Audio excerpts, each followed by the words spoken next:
Rainbow Valley by Lucy Maud Montgomery. The thoughts of youth are long, long thoughts. Longfellow.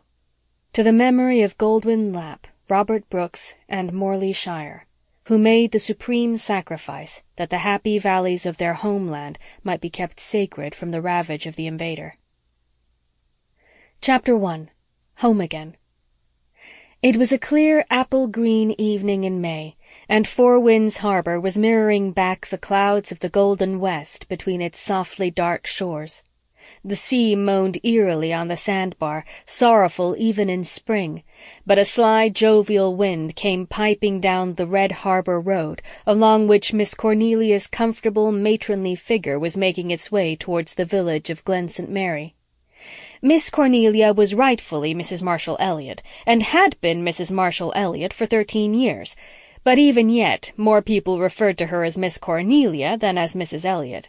The old name was dear to her old friends. Only one of them contemptuously dropped it. Susan Baker, the gray and grim and faithful handmaiden of the Blythe family at Ingleside, never lost an opportunity of calling her Mrs. Marshall Elliott, with the most killing and pointed emphasis, as if to say, "You wanted to be Mrs., and Mrs. you shall be with a vengeance as far as I'm concerned." Miss Cornelia was going up to Ingleside to see Dr. and Mrs. Blythe, who were just home from Europe.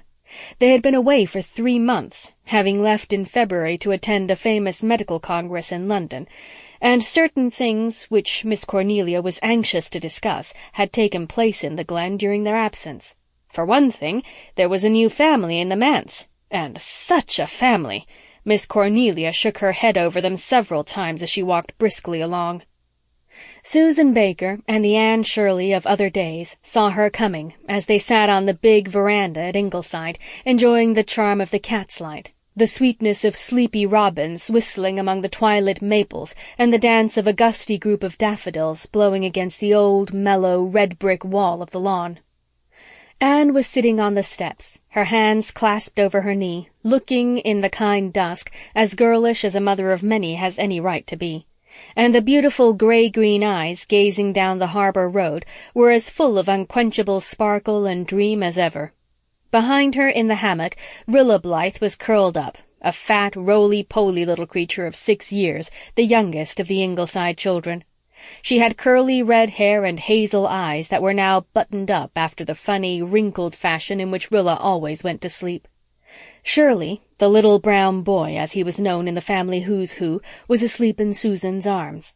He was brown-haired, brown-eyed, and brown-skinned, with very rosy cheeks.